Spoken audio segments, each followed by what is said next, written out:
صرف جمعے کی نماز پر کوئی وعدہ نہیں ہے، کوئی وعدہ نہیں۔ جمعے کو جو ہفتے کا سردار بنایا گیا، جمعے کے دن کی جو فضیلت ہے، جمعے کے دن جو کچھ بھی جمعے کے دن کے بارے، یہ پورا ہفتہ نمازوں کی پابندی کرنے کے بعد وہ اعزاز ہے اللہ کی جانب سے جمعے کا دن کہ آج تم جو مانگو گے میں وہ تم کو پورا ہفتہ مسجد میں یعنی نام و نشان نہیں، صرف جمعے کے دن 2 رکعت کے لیے اب تو ایک فیشن بن گیا ہے، نیا فیشن، صرف وہ 2 رکعت پڑھتے ہی فوراً نکلنا شروع کر دیتے ہیں۔ یہاں ہے یا نہیں معلوم نہیں، یا سنت پڑھ کے نکلتے ہیں سب، بہت کم لوگ سنت پڑھتے ہیں فوراً نکلنا شروع کر دیتے ہیں۔ یہ مذاق ہے نماز کے ساتھ۔ بتاؤ جمعے کی کیا ضرورت ہے؟ مگر آنے سے مسجد کو کچھ فائدہ ہو رہا ہے نہ، اور مصلی سب میلا ہو رہا ہے تمہارے پیر کے دھول سے، پانی زیادہ خرچ ہو رہا ہے، لوٹا سب جو ہے خراب ہو رہا ہے، کہہ کے لے آؤ گے جمعے کی خامخواہ بھیڑ لگانے کے لیے۔ اور آپ دیکھیے گا عام طور پر جمعے کے دن، عید کے دن ڈیلی پیسنجر کو سیٹ نہیں ملتی، ملتی ہے؟ بیچارہ چلا 5 ٹائم میں نمازی جمعہ দিনে ওরা ওরা তো জানছে আমরা তো আছি যাব, আর এই দেখছে যে আজকে তো আমি আছি একমাত্র মসজিদ আগুন করছে, कहाँ पंखे के नीचे जगह मिलेगी। एकदम आकर के पहुंच गया और फिर असर से मस्जिद एकदम खाली। ये जो आफतें हम पर आ रही है, हालात जो आज मुसलमानों के खराब हो रहे हैं, क्यों? वजह क्या है? मस्जिद को रुलाने की वजह से। मस्जिद की एक एक ईंट बददुआ कर रही है। जब खुदा का घर बददुआ करेगा तो कौन बचाएगा मुसलमानों अज़ाब से? इतनी बड़ी मस्जिद, इतनी आलीशान मस्जिद वैरान पड़ी। हर जगह, ये सिर्फ एक जगह की बात नहीं, आप कहीं भी चले जाओ, मस्जिद तो माशाअल्लाह हर जगह शानदार बनाई जा रही है, जिस्म तो तैयार कर दिया जा रहा है, मगर मस्जिद की जो ग़िज़ा है वो ग़िज़ा मस्जिद को नहीं दी है। नमाजी नहीं है, कुरान पढ़ने वाले नहीं, जिक्र करने वाले नहीं, कोई एहतराम ही नहीं मस्जिद। और आम तौर पर हर जगह, मेरा तो अक्सर जगह जाना होता है, मस्जिद का एहतराम भी नहीं, मस्जिद की कोई कदर भी नहीं। और नमाजी आम लोग कब बनेंगे?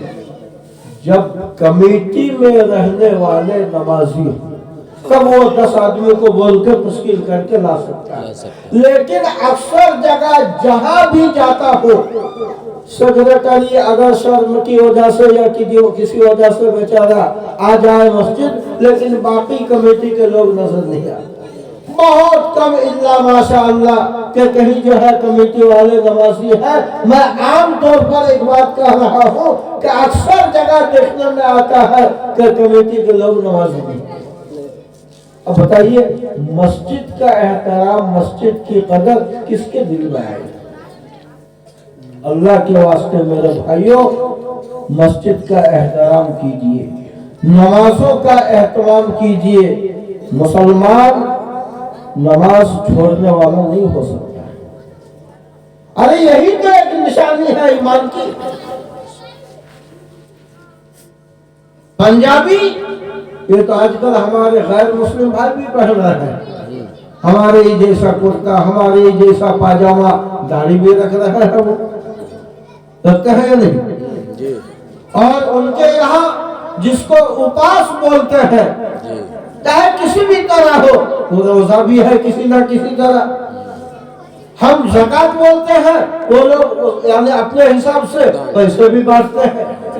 एक ही इबादत है कि जो हमारे अल्लाह के हबीब ने फरमाया, फर्कुम मा बैनना व बैनल मुशरिकीन इकामतुस सलाह, हमारे दरमियान اور مشرک اور کافر کے درمیان ایک ہی چیز الگ کرنے والی ہے، وہ ہے نماز۔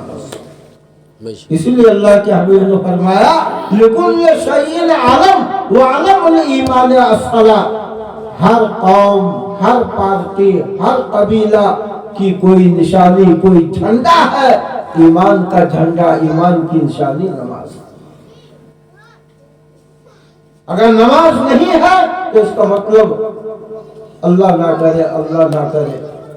بہت سارے علماء کا تو بڑا سخت مذہب ہے اس معاملے میں کہ اگر تم نماز پڑھ کے نکل رہے ہو اور کسی بے نمازی کو اگر دیکھا تم نے تو اسے قتل کر دو، جائز ہے، اگرچہ حنفی مسلک میں یہ نہیں۔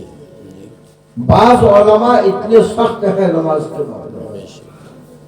اللہ کے حبیب نے فرمایا کسی عمل کے بارے میں نہیں کہا کہ میری آنکھوں کی ٹھنڈک ہے، مگر فرمایا کہ قرۃ عینی فی الصلاۃ، میری آنکھوں کی ٹھنڈک نماز ہے۔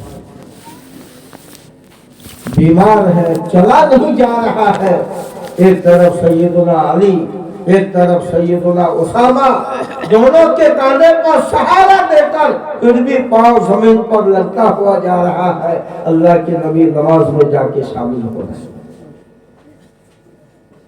شریعت نے ہمیں بہت رعایت دی ہے۔ اگر مسجد پہنچنے کی شکل نہیں ہے، جہاں وقت ہوا اللہ اکبر، نماز قبول ہو جائے گی۔ اس لیے میرے بھائیوں، اصلاح معاشرہ، معاشرے کی اصلاح، سماج کی اصلاح، نماز چھوڑ کر، قرآن چھوڑ کر خدا کی قسم کبھی نہیں ہو سکتی۔ نبی کی سیرت، اخلاق چھوڑ کر اصلاح کبھی نہیں۔ اللہ کے نبی نے فرمایا اللہ نے مجھے بھیجا ہی ہے لوگوں کو اچھے اخلاق سکھانے کے لیے، اس لیے نبی کے اخلاق کو اپنائیے۔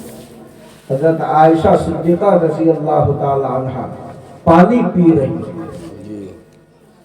ٹھیک اسی وقت اللہ کے نبی گھر میں پہنچے رہے۔ এখন মানুষ বাহিরে জমানে হোক, সব থেকে বাহাদুর কোথায় দেখা যায়? আরে বলো, ঘরে। সব থেকে বাহাদুর এই যে মানে বাহাদুরি দেখায় কোথায় দেখায়? ঘরে। মেয়েদের কাছে। বাইরে যদি মার খায় আসো তখন ওই রাখতে ওকে নিয়ে এখানে যাবে। ये ऐसा नाम रखते মানে এত নাম বলা যায় যে ওটা আসে নিয়ে ঘরে যাবে। नबी पाक सल्लल्लाहु अलैहि वसल्लम घर के अंदर तशरीफ ले जा रहे हैं। हजरत आयशा पानी पी रही है प्याले में, लकड़ी का प्याला। अल्लाह के नबी ने कहा कि आयशा मेरे लिए भी अपना जूठा पानी बचाना। आज हमें पानी देना हो तो गिलास को 2 मरतबा धो के देना पड़ता है घर में, है या नहीं? बीवी अपना जूठा देता ये हो ही नहीं सकता। हाँ, ये क्योंकि घर का मालिक है, बादशाह है, ये जूठा पिएगा। हाँ, अगर कोई खड़े होकर पेशाब करने वाला मंत्री आ जाए तो उसका जूठा सिगरेट भी पिएगा और उसके बाद आस्तीन चढ़ाएगा। অনেক লোক দেখবো যদি মন্ত্রী জুঠা কিছু খাইতে পায় তখন কলার তো এরকম করে, মানে বিরাট কিছু পাইতে দিই আমি এমএলএ সাহেব আর অন্য কাউকে দেয় না, আমাকেই দিলে সিগারেট। लेकिन बीवी का जूठा नहीं पी सकता। सबक हासिल कीजिए। अल्लाह के नबी ने कहा कि आयशा मेरे लिए भी पानी बचाना। हजरत आयशा ने पानी रख दिया, अल्लाह के नबी ने प्याला लिया, पीने जा रहे थे अचानक रुक गए। हजरत आयशा को बड़ा डर था, ये बात क्या है?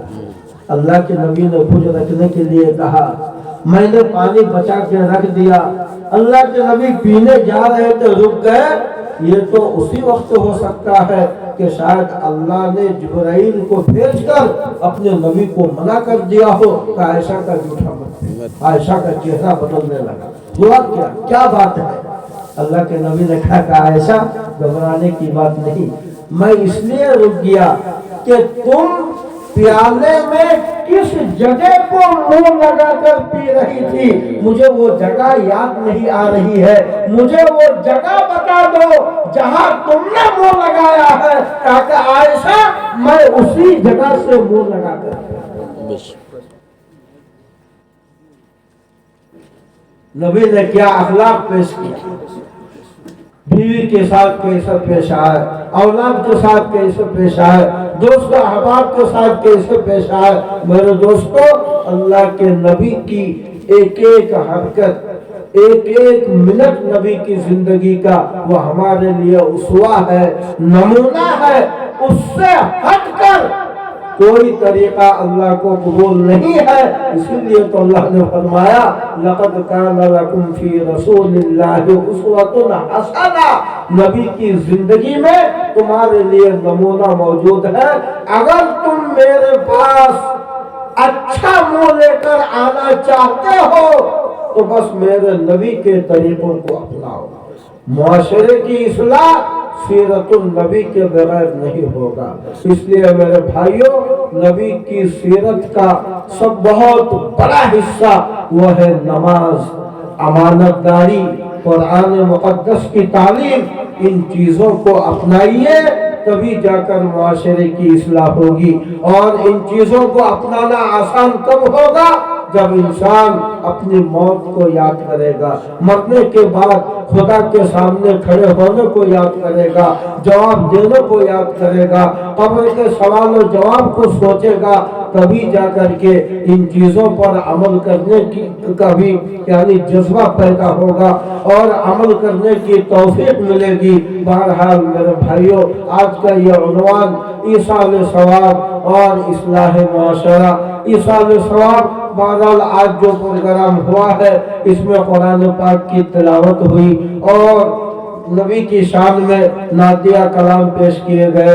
कुरान और हदीस की रोशनी में उलमा किराम की ज़बानी बातें हमारे सामने आई। और ईसाल सवाब, मय्यत को सवाब पहुंचाना, ये मय्यत का हक है। हमेशा इसको याद रखिए, ये मरने वाले का हक है जो उसको सवाब पहुंचाया जाए। सवाब पहुंचाने का तरीका शरीयत ने मुतय्यन नहीं किया है। कोई एक तरीका नहीं है, कोई दिन मुतय्यन नहीं, कोई वक्त मुतय्यन नहीं। आप कुरान पढ़ कर सवाब पहुंचाइए, नफिल नमाज पढ़ कर सवाब पहुंचाइए, दिन में पहुंचाइए, रात में पहुंचाइए और अल्लाह के रास्ते में कुछ सदका खैरात उस नियत से करके सवाब पहुंचाइए। लेकिन मरहूमीन को सवाब पहुंचाना चाहिए। माँ बाप का हक है, रिश्तेदारों का हक है, इसलिए हमेशा माँ बाप को दुआ में याद रखनी चाहिए। दुआ जो औलाद की दुआ माँ बाप के हक में और माँ बाप की दुआ औलाद के हक में, अल्लाह इसको कभी रद्द नहीं करता है, हमेशा कबूल करता है। इसलिए औलाद को हमेशा अपनी दुआ में माँ बाप को याद रखना चाहिए, माँ बाप को अपने औलाद को याद रखना चाहिए। मेरे दोस्तों, ईसाल सवाब तो हमेशा करते रहना चाहिए। उसके लिए कोई एक तरीका मुतय्यन